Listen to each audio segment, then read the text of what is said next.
kenapa bernama Kali Kuning? Apakah sungainya berwarna kuning? Saya Andrianti, geologis dari Biotrek Jogja, akan mengajak teman-teman menjelajah Kali Kuning, salah satu tempat wisata yang sangat terkenal di kaki Gunung Merapi. Kita akan melihat ada fenomena kebumian apa saja yang ada di sini, yang pasti adalah jejak vulkanik dari Merapi. Ikut saya yuk!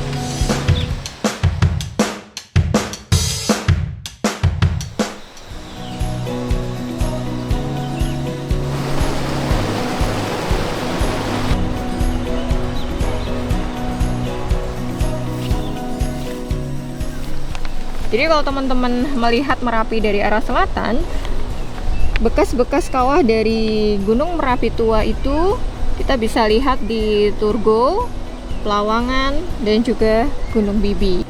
Ini adalah Bukit Turgo, kemudian ini Bukit Pelawangan, dan ini adalah Gunung Bibi.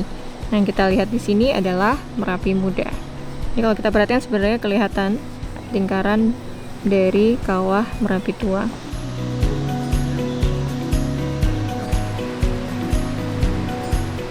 Di riset lain, ada yang membagi evolusinya menjadi beberapa tahap gitu ya. Ada pra-Merapi, ini adalah Merapi yang pertama kali muncul di 130.000 tahun yang lalu. Kemudian ada Middle Merapi, dan sampai yang paling warna muda ini adalah Merapi modern, Merapi yang sekarang. Kalau kita perhatikan sebenarnya terobosan magmanya tidak terlalu jauh gitu ya lokasinya antara Merapi tua dan Merapi muda. Itu kemudian yang kalau dalam geologi disebut sebagai gunung berapi bertumpuk.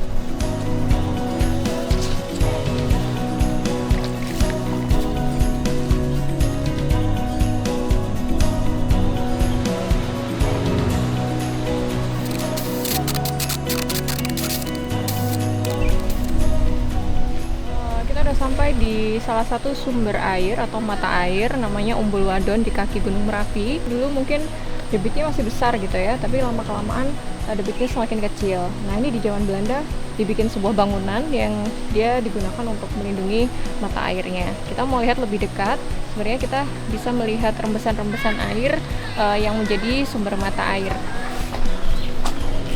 Teman-teman yang penasaran sebenarnya air tanah itu tersimpannya di mana gitu ya kalau di dalam tanah itu.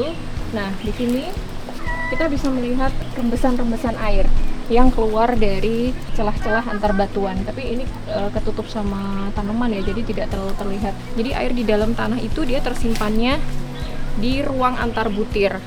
Maka ruang antar butir yang terbentuk di sini itu adalah hasil batuan-batuan letusan gunung Merapi. Makanya kalau dalam sistem air tanah, si endapan ini kemudian menjadi akifer. Akifer itu adalah sebuah lapisan di dalam tanah yang dia bisa menyimpan air sekaligus mengalirkan. Tidak jauh dari Umbul Wadon, sekarang kita ketemu lagi ada salah satu mata air juga namanya Umbul Lanang. Nah, di sini debit airnya sangat besar yang kemudian dia mengalir melewati lembah Kali Kuning sampai ke bawah, yang kemudian itu di bawah ditampung gitu ya. Di sana di bawah juga banyak sekali pipa-pipa air yang diambil dari mata air Umbul Lanang ini.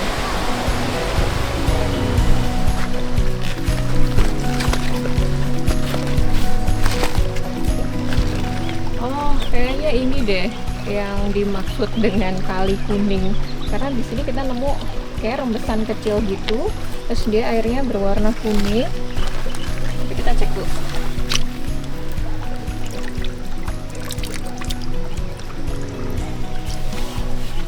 Dan memang ada sedikit bau belerang, tidak terlalu menyengat. Kalau kita lihat di sini batuannya juga sudah mulai berwarna kuning. Jangan-jangan memang ini kemudian yang menyebabkan daerah sini disebut Kali Kuning. Kemudian bagaimana geologi menjelaskan ini? Yang pertama, jadi produk Merapi itu adalah batuan andesit. Batuan andesit dari Merapi dalam sebuah penelitian dibawa ke laboratorium, kemudian disayat, dan hasilnya menunjukkan bahwa ada mineral magnetit di dalamnya. Magnetit adalah salah satu mineral yang dia mengandung Fe cukup tinggi. Fe ketika dia berinteraksi dengan udara, dia bisa menunjukkan perubahan warna kuning. Bisa jadi menjadi alasan kenapa air di sini berwarna kuning, karena Fe-nya tinggi yang berasal dari batuan andesit. Itu yang pertama. Yang kedua, dari hasil riset yang lain di daerah sekitar sini pada kedalaman berapa puluh meter ditemukan sebuah lapisan lempung yang berwarna kehijauan yang dia juga mengandung Fe yang cukup tinggi. Bisa jadi rembesan ini berbeda dengan mata air yang sebelumnya. Dia berasal dari lapisan batuan yang lain, mungkin lapisan lempung tersebut yang Fe-nya juga sudah tinggi gitu ya.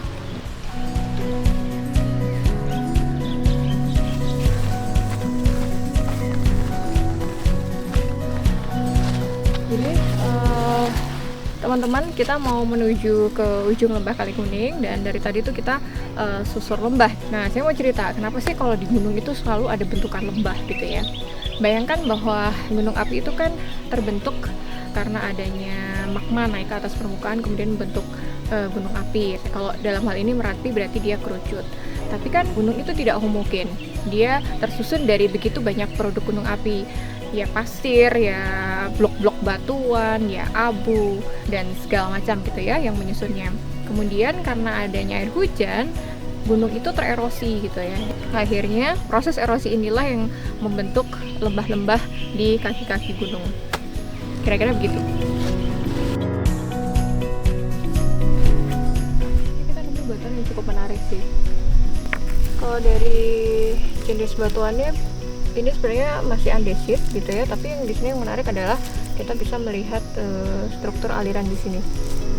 Seperti sebuah aliran lava, kita bisa lihat dari samping, dia seperti sebuah perlapisan. Kalau dari sini kita bisa melihat bagaimana proses batuan itu terbentuk. Jadi sepertinya dia mengalir gitu ya, kemudian datang lagi lava dari arah yang lain menumpuk di atasnya. Akhirnya terbentuklah si perlapisan ini. Nah, ini perlapisannya kelihatan kalau dari samping. Tuh, kayak kue lapis ya.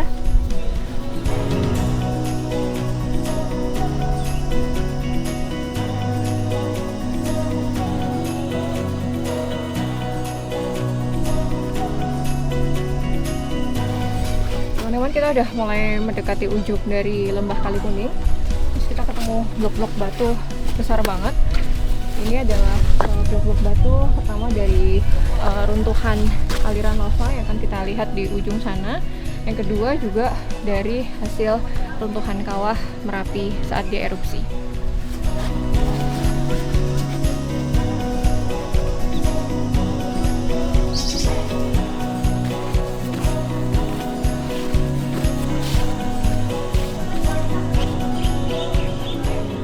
Akhirnya kita udah sampai di ujungnya lembah Kali Kuning. Jadi tebing ini adalah runtuhan dari Kemloso. Kemloso itu adalah aliran lava dari Gunung Merapi. Karena kita udah nggak mungkin naik lagi, udah nggak ada jalurnya. Ini adalah ujung dari lembah Kali Kuning. Habis ini kita mau turun lagi.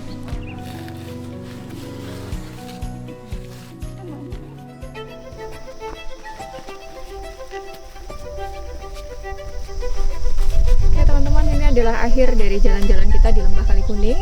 Saya harus turun soalnya tiba-tiba mendung banget gitu ya, khawatir nanti hujan gitu. Tadi kita udah lihat lembah, kita udah lihat batu-batuan, kita udah lihat mata air. Mudah-mudahan ini bisa membuat teman-teman lebih kenal Jogja dari perspektif geologi. Teman-teman makin sayang gitu ya dengan kota kita, dan juga kalau jalan-jalan ke sini teman-teman tahu nih cerita di balik keindahan Merapi gitu ya. Jadi memang selalu ada cerita di balik batu. Dadah.